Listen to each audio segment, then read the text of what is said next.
ఇంకా పరిష్కరించాల్సినటువంటి అవసరం ఇంకా ఉంది. గ్రామీణ ప్రాంతాల్లో మన యొక్క ప్రాంతంలో ఇంకా కూడా ఈ రీసర్వే ఇష్యూస్ అన్ని కూడా చాలా ఎక్కువ ఉన్నాయి. ఈ రీసర్వేలో జరిగినటువంటి అవకతవకలు హెచ్చుతగ్గులు కానివ్వండి, లేదా డాక్యుమెంటేషన్ లో ఒక కొన్ని రెడ్ మార్కులు ఉండడం కానివ్వండి, కొన్ని రకరకాలుగా ఈ యొక్క ఎవరైతే భూ యజమాని ఉన్నారో వారికి ఇబ్బందికరంగా ఉన్నటువంటి సమస్యలు చాలా ఉన్నాయి. గత ప్రభుత్వ హయాంలో రీసర్వే ముఖ్య కారణంగా పెట్టుకుని ఇదన్నీ కూడా మార్పులు చేర్పులు జరిగిపోయినాయి. చాలా వరకు ప్రభుత్వం వాటిని పూర్తిగా నిర్మూలించడానికి ప్రయత్నించి ఎవరాస్తిని వారికి అప్పగించడానికి ప్రయత్నం చేస్తుంది. అయినప్పుడు కూడా ఇంకా కొన్ని పెండింగ్ ఉన్నాయి. ఆ విషయాలన్నీ కూడా ఏదైతే ఉన్నాయో సమస్యలు అవి కానీ తీసుకొచ్చినట్లయితే అధ్యయనం ద్వారా ఈ పరిష్కరించడానికి అవకాశం ఉంటుందని చెప్పి ప్రజా దర్పణ కార్యక్రమం ఏర్పాటు చేసాం. రెండోది, ఇప్పటికే మన కోరుకొండ మండలంలో చాలా రోడ్లు వేసాం. ఇంకా వేయాల్సిన ఇంకా చాలా ఎక్కువ ఉన్నాయి.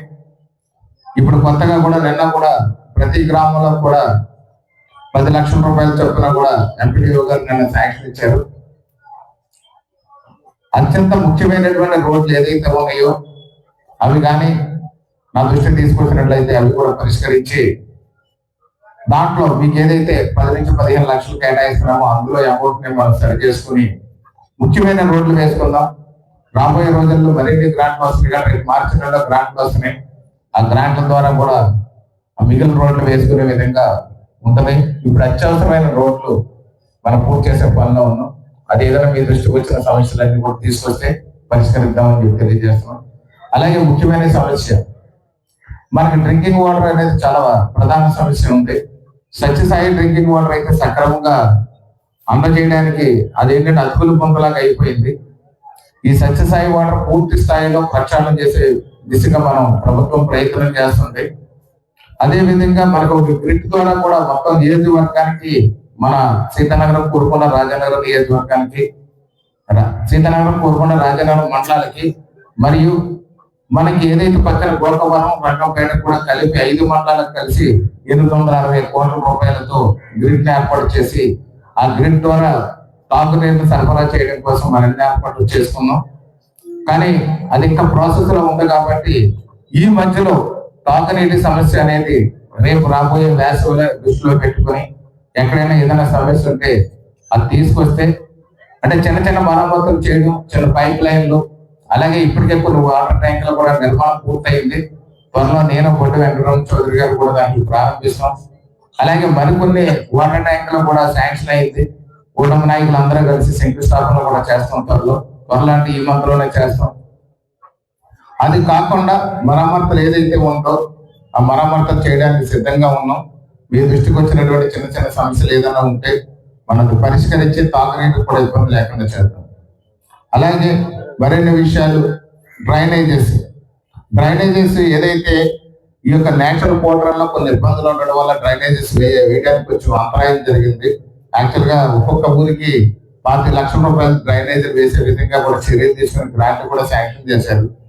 కాకపోతే కంట్రీ వైడ్ 1 లక్ష రూపాయల నుంచి ఒక వరకు టేకప్ చేయకూడదు అనేది ఒక పోర్టల్ లాకింగ్ లో పడిపోయింది. దేశవ్యాప్తంగా ఉన్నటువంటి సమస్యది. ఆ సమస్యను పరిష్కరిస్తున్నారు. అది పరిష్కరించిన తర్వాత డ్రైనేజెస్ వేస్తాం. ఇది కాకుండా అత్యవసరమైన డ్రైనేజెస్ ఏదైనా ఉంటే అది కూడా మా దృష్టికి తీసుకురండి. అదే విధంగా చూస్తే మీ స్థలాలు కానీ, మీ భూములు కానీ కబ్జాలు ఎక్కడైనా జరిగితే కూడా ఆ విషయాల్ని కూడా మీరు మాకు తెలియపరచవచ్చు. దాన్ని పరిష్కరించే దిశగా కూడా మేము ప్రయత్నం చేస్తాం. అలాగే చూస్తే కొంతమందికి మనకి ఏదైతే హౌసింగ్ లోన్స్ ఉన్నాయి, కొత్తగా ఇల్లు నిర్మాణం చేసుకునే వారికి హౌసింగ్ లోన్లు మనం ఇస్తున్నాం. హౌసింగ్ లోన్కి అప్లై చేసుకోమన్నాం. సొంత స్థలం కలిగి ఆ యొక్క ఇంటి నిర్మాణం ప్రారంభించాలనుకున్న వాళ్ళందరూ కూడా మనకి యాక్చువల్ గా ఈ యొక్క నవంబర్ 30వ తేదీ వరకు ఉంది.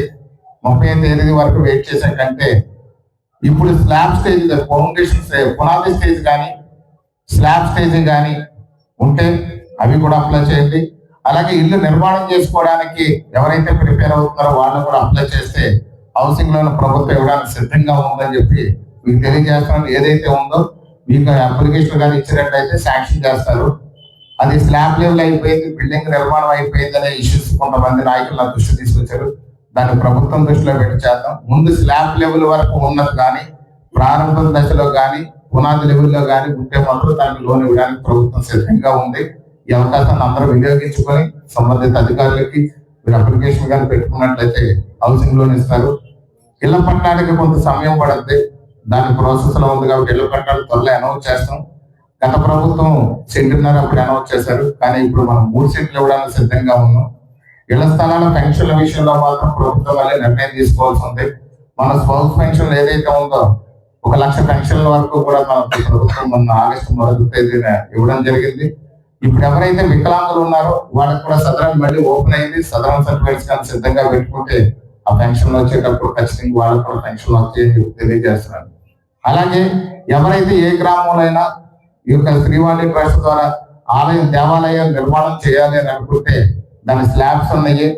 ఆ స్లాబ్స్ లో నిర్మాణం చేయాలనుకున్న వాళ్ళు కూడా అప్లికేషన్ పెట్టుకుంటే ప్రభుత్వం తరఫున మనకి శ్రీవాణి ట్రస్ట్ ద్వారా కూడా మీకు ఆ అమౌంట్ అనేది మీకు రావడం జరుగుతుంది.